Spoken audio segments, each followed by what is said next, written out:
It has been one full year since Dave Villwock and Bernie Little's Miss Budweiser has failed to visit the winner's circle in an unlimited hydroplane race. 10 consecutive races and 10 consecutive wins for Villwock, shattering a record that has stood for 20 years. Today in Tri-Cities, Washington, Dave Villwock and the Miss Budweiser try to extend their win streak to an incredible 11 consecutive wins. Budweiser Columbia Cup on the Columbia River in the Tri-Cities of Pasco, Kennewick, and Richland, Washington.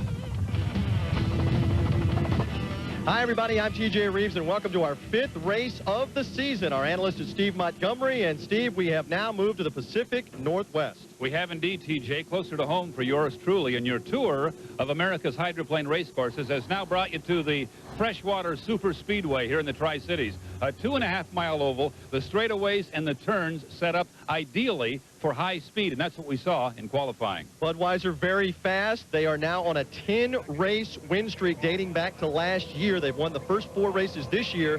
That's good, but it's also bad as far as fuel flow is concerned. Well, it's going to be a little tougher on the guys in red here. They are now down, everyone else at 4.3 gallons a minute. They have won their way down to 3.9. It has made a difference, as we saw in qualifying. They are still ahead of the field, but the lead is much smaller.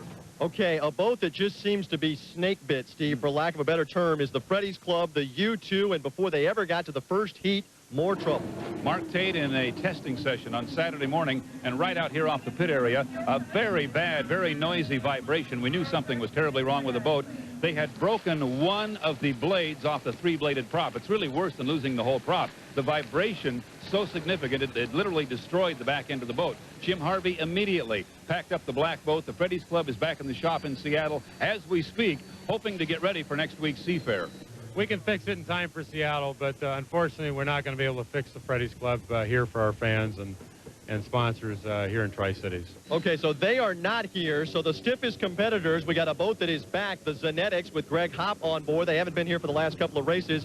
They and the York and some others will probably have to be the stiffest challengers. Well, Greg Hopp and his new Zenetics green boat have looked very, very quick in qualifying. Mark Webber always tough in the York Heating and Air. Mark Evans is continuing where he left off in Detroit, running very, very fast in that new orange Elam Plus. There's a lot of competition that qualified right at that 155, 156 level. Any of those boats, if they get inside the restricted Miss Budweiser, could make it very interesting here. Okay, let's go back to the beginning and see how things shaped up with qualifying.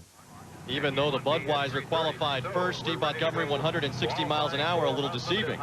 Well, yes, TJ, last year with full fuel, they were almost 10 miles an hour faster than that. And more importantly, the rest of the field now, just a couple of ticks behind the Budweiser.